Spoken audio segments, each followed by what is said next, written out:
मंत्री मनमोहन सिंह का दुखद निधन कल रात हो गया। मनमोहन सिंह के निधन से हर कोई दुखी है। पूर्व प्रधानमंत्री के साथ राज्यसभा में आपको बता दें कि काम करने वाले पूर्व केंद्रीय मंत्री सुरेश पचौरी ने मनमोहन सिंह को असाधारण व्यक्तित्व वाला राजनेता बताते हुए कहा कि उनका जाना एक अपूर्णीय क्षति है। पूर्व केंद्रीय मंत्री सुरेश पचौरी से संवाददाता वैभव गुप्ता ने बातचीत की। पूर्व प्रधानमंत्री मनमोहन सिंह अब हमारे बीच में नहीं है। उनका जाना बेहद दुखद है, लेकिन देश को विकास के रास्ते पर, प्रगति के रास्ते की जो राह होती है वो मनमोहन सिंह नहीं दिखाई थी। इस वक्त हमारे साथ मौजूद हैं पूर्व केंद्रीय मंत्री सुरेश पचौरी जी, जिन्होंने उनके साथ काम भी किया है। उनसे जुड़े अनुभवों के बारे में भी जान लेते हैं। सर, आप उन खुशकिस्मत लोगों में हैं जिन्होंने उनके साथ काम किया है, तो काम से जुड़े अनुभव और वो किस तरीके की सोच रखते थे? पूर्व प्रधानमंत्री आदरणीय डॉक्टर मनमोहन सिंह जी हमारे बीच में नहीं रहे। मैं उन्हें अभूतपूर्व प्रधानमंत्री के रूप में याद करूंगा।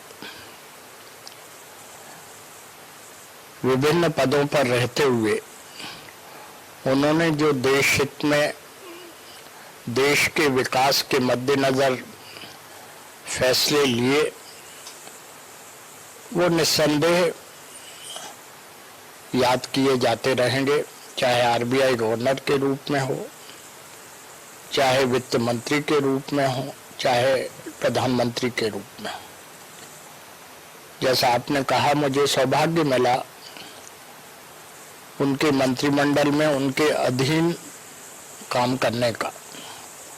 मेरे कैबिनेट मिनिस्टर, प्राइम मिनिस्टर के रूप में डॉक्टर मनमोहन सिंह जी ही रहे, लेकिन मैं ये स्पष्ट रूप से कहना चाहूँगा, वो एक ऐसे प्रधानमंत्री रहे जिन्होंने कभी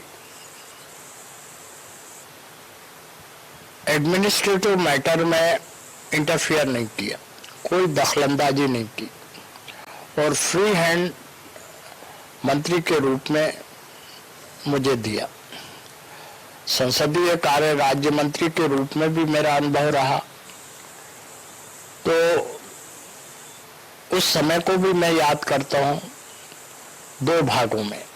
एक, राज्यसभा में मैं डिप्टी चीफ विप के रूप में काम किया, तो वो राज्यसभा के हमारे कांग्रेस पक्ष के नेता थे, चीफ विप प्रणब मुखर्जी साहब हुआ करते थे। उसमें भी मैंने देखा कि उन्होंने फ्री हैंड हमको हर मुद्दे को उठाने के लिए दिया। प्रधानमंत्री के रूप में मिनिस्टर ऑफ स्टेट पर्सनल के नाते जब उन्होंने मुझे जिम्मेदारी दी, तो उस समय भी हर मैटर में उन्होंने फ्री हैंड दिया, कहीं कोई दखलंदाजी नहीं की। तो मैं ये कह सकता हूं कि एक ईमानदार, व्यवहारिक, शालीन प्रधानमंत्री के रूप में डॉक्टर मनमोहन सिंह जी से हमें बहुत कुछ सीखने को मिला। देश को आर्थिक विकास की दृष्टि से बहुत आगे बढ़ाने में डॉक्टर मनमोहन सिंह जी का एक महत्वपूर्ण योगदान रहा है।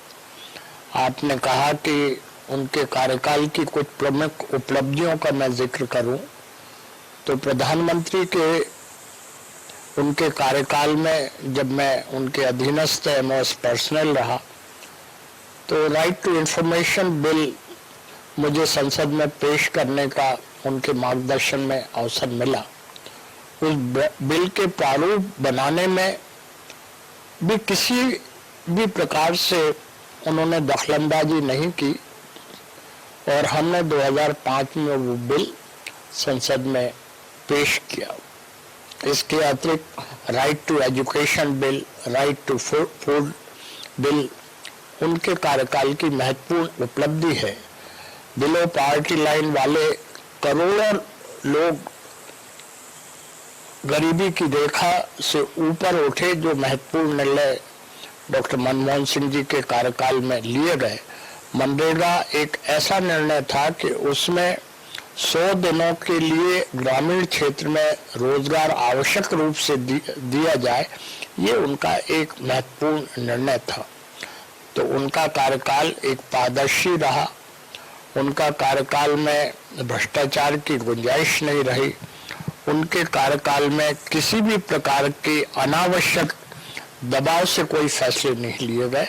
यद्यपि एक गठबंधन वाली सरकार है, आप कहेंगे कि जब गठबंधन वाली सरकार थी तो क्या दबाव के फैसले वाली नौबत ऐसी कुछ आई? तो निश्चित रूप से एक दो बार ऐसी आई जब मैंने संसदीय कार्य मंत्री के रूप में अनुभव किया। महत्वपूर्ण बात थी न्यूक्लियर डील की। एक ऐसे वातावरण में वो न्यूक्लियर डील अमेरिका के साथ की गई जो भारत के इंटरेस्ट में जरूरी थी। उस समय हमारे गठबंधन के कुछ साथी जोर दे रहे थे कि ये फैसला न लिया जाए, लेकिन डॉक्टर मनमोहन सिंह जी जो फैसला ले लेते थे उस पर वो अडिग रहते थे, दृढ़ रहते थे और अंततः वो न्यूक्लियर डील पास हुई। सर, जब वित्त मंत्री के रूप में वो काम कर रहे थे तब जिस विकसित भारत को हम आज देख रहे हैं ऐसा नहीं था। तो सर, उनके समय बहुत बुरे हालात थे, फाइनेंस की हम बात कर रहे हैं, लेकिन जब वो एलपीजी पॉलिसी लेके आए, जब उन्होंने द्वार खोले, तो शायद आज जिस भारत की हम बात करते हैं या मोदी जी जिसकी बात करते हैं उसकी शुरुआत वहीं से हुई। देखिए, प्रधानमंत्री नरसिम्हा राव जी के समय उन्हें 91 के बाद वित्त मंत्री बनाए गए। उस समय देश की आर्थिक हालत पर बहुत सवालिया निशान लगे हुए थे। आर्थिक हालत अच्छी नहीं थी, विदेशी मुद्रा का भंडार भी काफी कम था। तो उस समय ऐसे फैसले लिए गए कि विदेशी मुद्रा का भंडार भी बढ़ा और देश का आर्थिक सुदृढ़ीकरण भी हुआ। सर, एक व्यक्तिगत क्षति है आपके लिए तो, क्योंकि आपने जिस तरीके से बात की, अनुभव उनके साथ साझा किए, तो सर अब क्या कहना चाहेंगे कि किस तरीके से जो सरकारें हैं उनके जो पॉलिसीज बनाई गई हैं उसके आधार पर आगे बढ़ के भारत को विकास के रास्ते पर ले जाए? देखिए, जैसा मैंने कहा कि मैं उन सौभाग्यशाली लोगों में से हूँ जिसे राज्यसभा में भी और मंत्रिमंडल में भी उनके अधीनस्थ काम करने का अवसर मिला। तो निश्चित रूप से ये मेरे लिए व्यक्तिगत क्षति भी है और मेरे उनसे एक पारिवारिक संबंध भी रहे हैं। और मैं तो यही कह सकता हूँ कि देश ने एक राष्ट्र सपूत खोया है और मैंने अपना अभिभावक खोया है। सर, राजनेता के अलावा उनके व्यक्तिगत जीवन की बात की जाए, क्योंकि जिस तरीके से वो प्रोफेसर की बात करते, वो कहते थे कि मैं तो राजनीति छोड़कर वापस अपना इकोनॉमिक्स पढ़ाने चला जाऊंगा, तो व्यक्तिगत जीवन उनका कैसा था? देखिए, उन्होंने प्रारंभ से बहुत विषम परिस्थितियों में अपना जीवन यापन किया, पढ़ाई लिखाई की। कई बार वो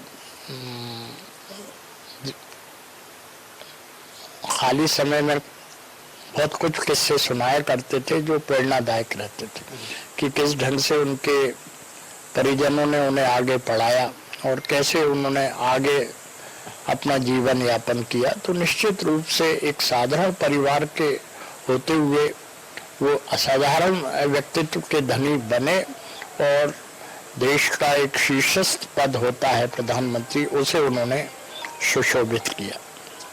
बिल्कुल, ये तो थे हमारे साथ पूर्व केंद्रीय मंत्री सुरेश पचौरी जी। स्पष्ट तौर पर चाहे आधार की बात की जाए, मनरेगा की बात की जाए, एलपीजी पॉलिसी की बात की जाए, आईटी की बात की जाए, ये सब जो देन है ये मनमोहन सिंह की देन है। और जिस विकसित भारत की हम आज बात कर रहे हैं उसकी जो अवधारणा है वो मनमोहन सिंह के दौर में ही रखी गई थी। तो कह सकते हैं कि देश ने एक ऐसा व्यक्तित्व खोया है जिस नुकसान की भरपाई करना अब संभव नहीं है।